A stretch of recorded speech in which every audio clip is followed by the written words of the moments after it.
Good evening and welcome to Tucker Carlson Tonight. One of the hallmarks of people who are telling the truth, in case you were wondering how to tell the difference, is that people who are telling the truth are calm. They don't wave their hands around and make wild accusations. They don't need to do that. It's enough to say what they know.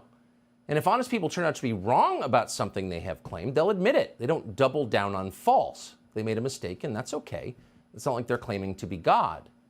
Liars behave differently. Liars are touchy, sometimes to the point of hysteria. They're hiding something. That's the whole point of lying. And they're worried you're going to find out what it is. Liars are fragile because over time, lying makes you weak and afraid. It has the same effect on countries, by the way.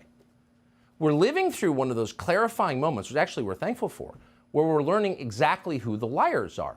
On Monday, we showed you unreleased videotape from January 6th. That tape proved that three of the most important claims our leaders have made about that day were untrue. Their claims were lies. We were not shocked to discover that. We knew there was a reason that congressional leaders had been hiding the tape and that reporters in Washington weren't demanding to see it. They were lying to us, obviously. That's why you hide things. But what was actually surprising, what we can't quite get over even now, is how they responded when they were caught lying. They didn't seem embarrassed. They didn't apologize. They weren't even curious to learn more about what actually happened on January 6th. Let's see the tape. No, they didn't want to see it. They exploded in rage. And then, as liars tend to do, they doubled down. They told the same lies they've been caught telling, but with even greater aggression this time. "Shut up, it's midnight," they said as the sun rose behind them. Who acts like that? Well, sociopaths do.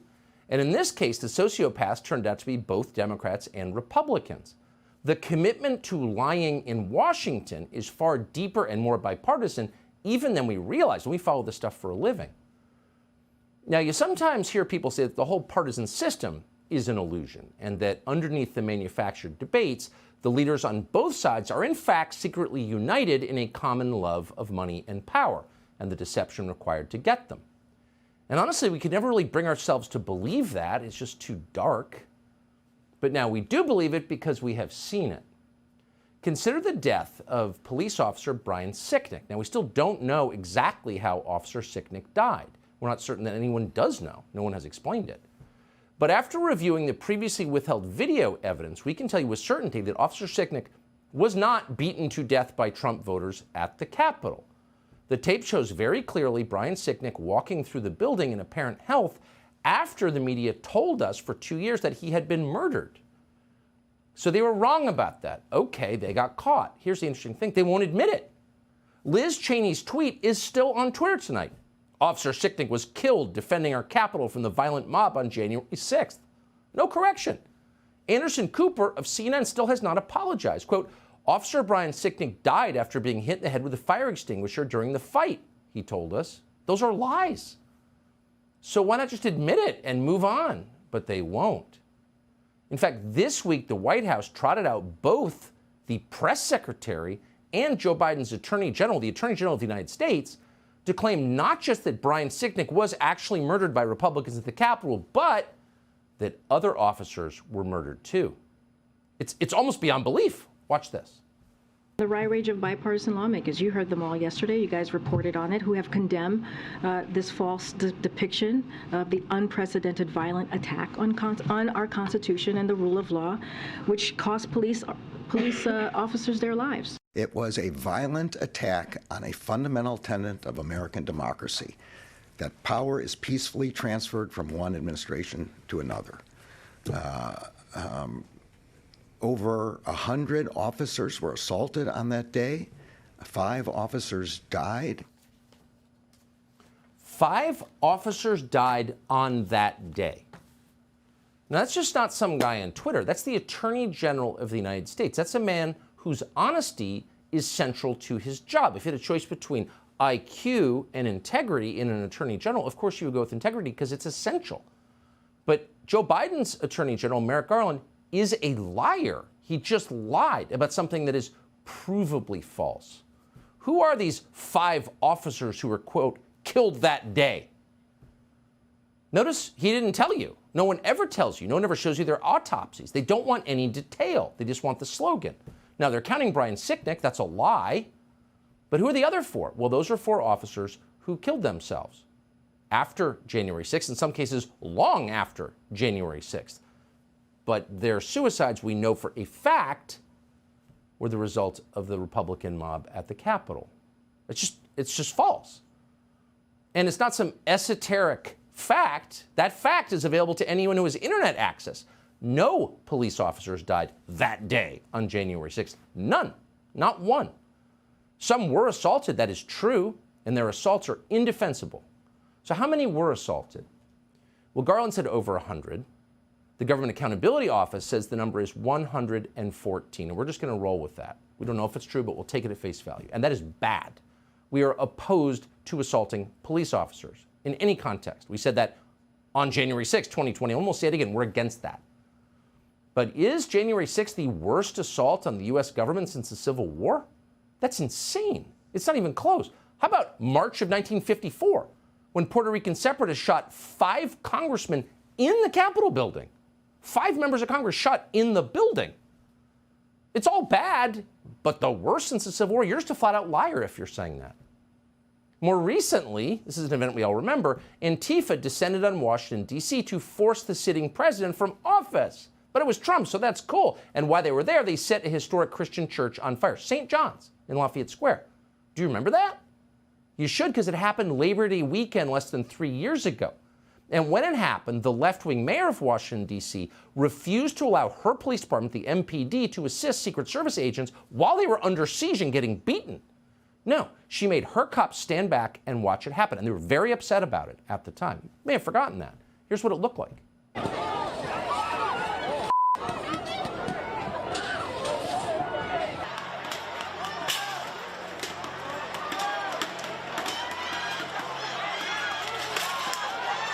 I believe there are several fires raging now down this street, and this is what you hate to see. There are people throwing fireworks and who knows what else.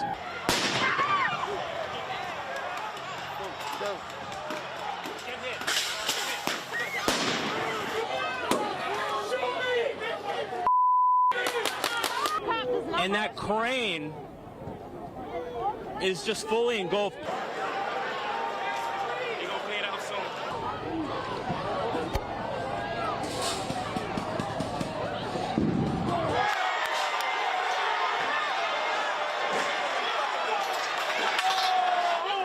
They just set fire to St. John's Church.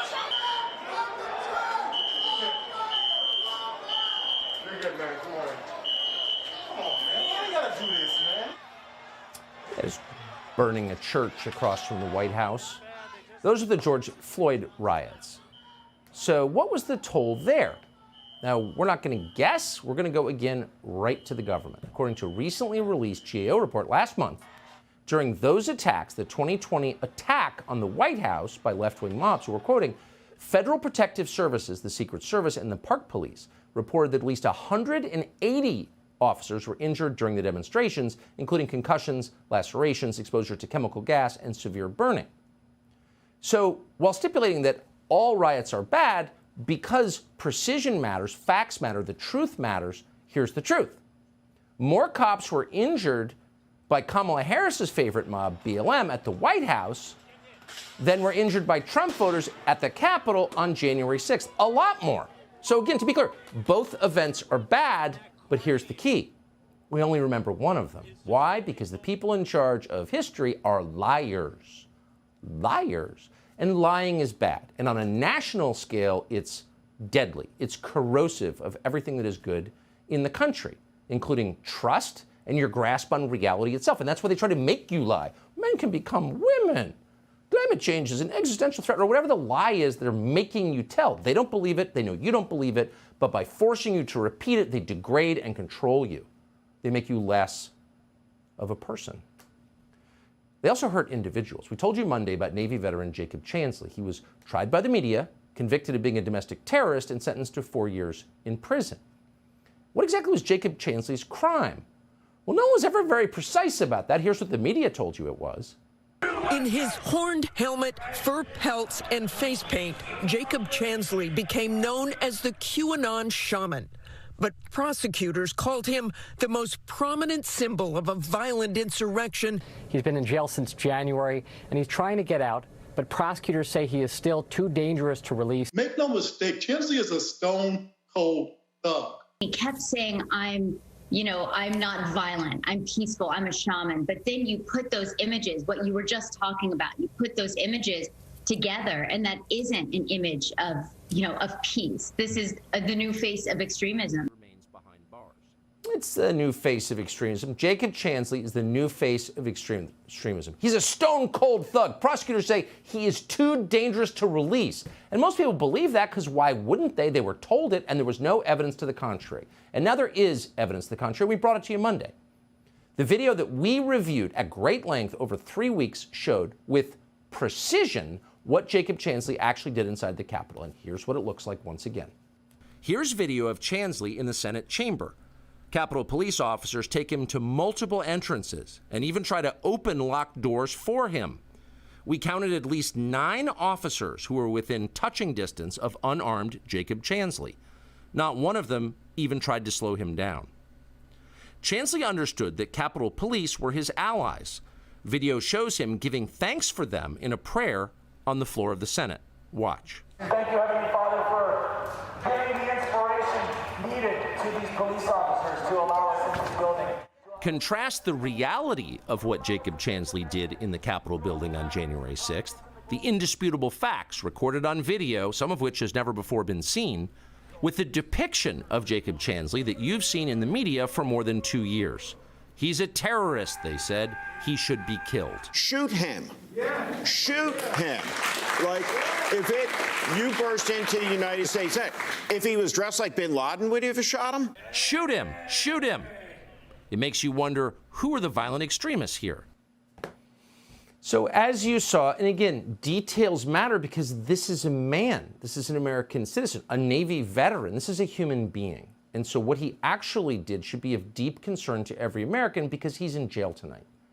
What Jacob Chansley actually did was wander peacefully through the Capitol, shepherded by Capitol police officers who literally opened doors for him. When one was locked, they went to another. Dozens of officers stood and watched him. All of them had guns. Jacob Chansley did not. They never told Jacob Chansley to get out. The head of the Capitol Police today said he was trying to calm the situation. It was already calm. He was the only protester in the frame. They could have let him outside. They didn't. They helped him. We're not going to speculate as to why. We don't know why. All we know is what we see on the tape, and no one disputes it. We didn't cherry pick it. We didn't make it up. Once inside the Senate chamber, as we told you, Chansley said a prayer thanking God for the kindness of Capitol Hill police. And good for him, they were kind. This was not a domestic terrorist. And that matters. But what matters even more is that the videos that we showed you after 26 months were not shown to Jacob Chansley's attorneys. That's a violation of the Constitution. And he's in jail because of it, because the liars on the January 6th committee and the prosecutors who did their bidding, and that means Benny Thompson, and that means Adam Schiff, it means Liz Cheney, these people have this man's life on their hands. They helped withhold these videos from Jacob Chansley's attorneys. And that means the judge who sentenced Jacob Chansley, Royce Lamberth, never saw them either. And therefore, Judge Lamberth was able to say that what Chansley did was, quote, horrific. He apparently had no idea that Chansley was wandering around with the cops, walking through doors they opened and saying prayers for them. We're quoting, "You made yourself the center of the riot," said the judge. Really? He accused Chansley of, quote, obstructing the functioning of government. But that's not at all what was happening. He was ambling through the Capitol, flanked at all times by armed cops who were directing his movement. Meanwhile, prosecutors of the DOJ, the real villains here, falsely, they lied in court and said that Chansley was, quote, leading the charge into the Capitol on January 6th. They said he was, quote, the flag bearer for the mob, apparently because he had a flag. He was alone. And of course, the media picked up on this and amplified it as the DOJ intended. Fortune magazine disgraced itself by comparing the man you just saw to ISIS. They said Chansley had, quote, the zeal to possibly kidnap or kill officials. These aren't just lies. These are lies that destroyed a man.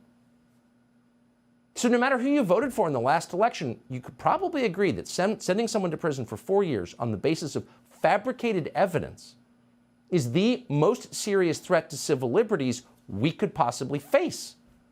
And yet here's the thing. Leaders in both parties, the party that Chansley voted against and the party he voted for, have said nothing, not one word about the implications of this videotape. The implications not just for Chansley, but for our Constitution and our country going forward. Instead, ooh, how dare you show this? What is clearly exculpatory evidence. And again, it's not just Chuck Schumer, it's Republican senators. Kevin Cramer, Mike Rounds, Chuck Grassley, John Thune, Lindsey Graham, of course, Congressman Dan Crenshaw, needless to say, Kelly Armstrong, all went after us. We're not whining about that. We don't care, actually, but it just tells you everything about the way things actually work. They're not loyal to their voters. They're loyal to each other. And they're willing to lie, really lie, and crush people. Mitch McConnell, Tom Tillis, and BLM superfan Mitt Romney, all weak men, and like all weak men, vicious men, were especially angry. Watch. It was a mistake, in my view, for Fox News to depict this in a way that's completely at variance with what our chief law enforcement official here at the Capitol thinks. I think it's bull.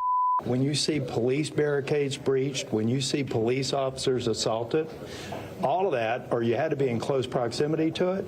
If you were just a tourist, you should have probably lined up at the visitor center and came in on an orderly basis. So I just don't think it's helpful. It's really sad to see Tucker Carlson go off the rails that bad. The American people saw what happened on January 6th. They've seen the people that got injured. They saw the damage to the building.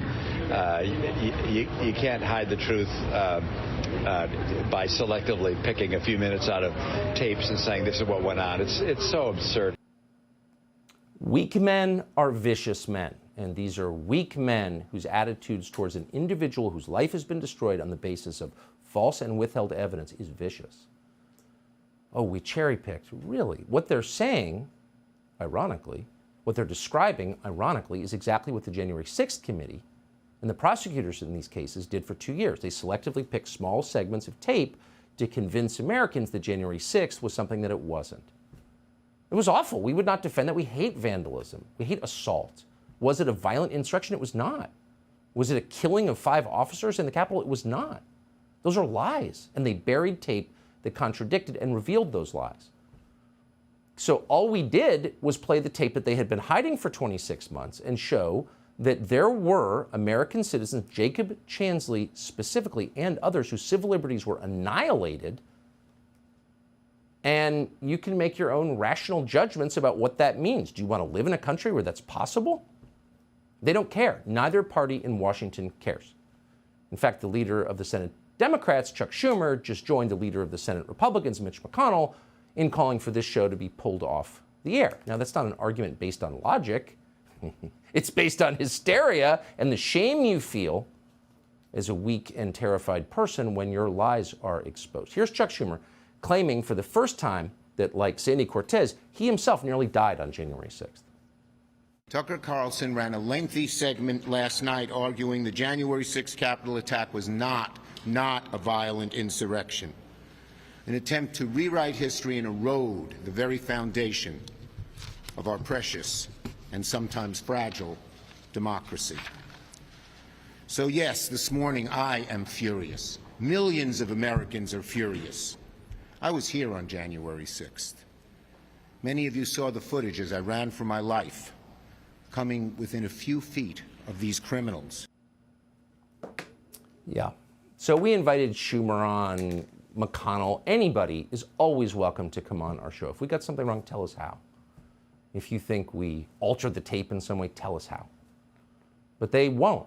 Nor will they answer the most basic question, which is why should a demonstrably nonviolent man who literally said a prayer of thanksgiving for police officers on the Senate floor, how is that man ISIS? How is he a domestic terrorist? How is he a threat to the Republic? Why is he in jail for 4 years? Shut up! Pull that show off the air! They won't answer any questions. But we have a question, which is how in a free country guided by the Constitution were these people allowed to withhold evidence from Jacob Chansley's lawyer? How could that happen?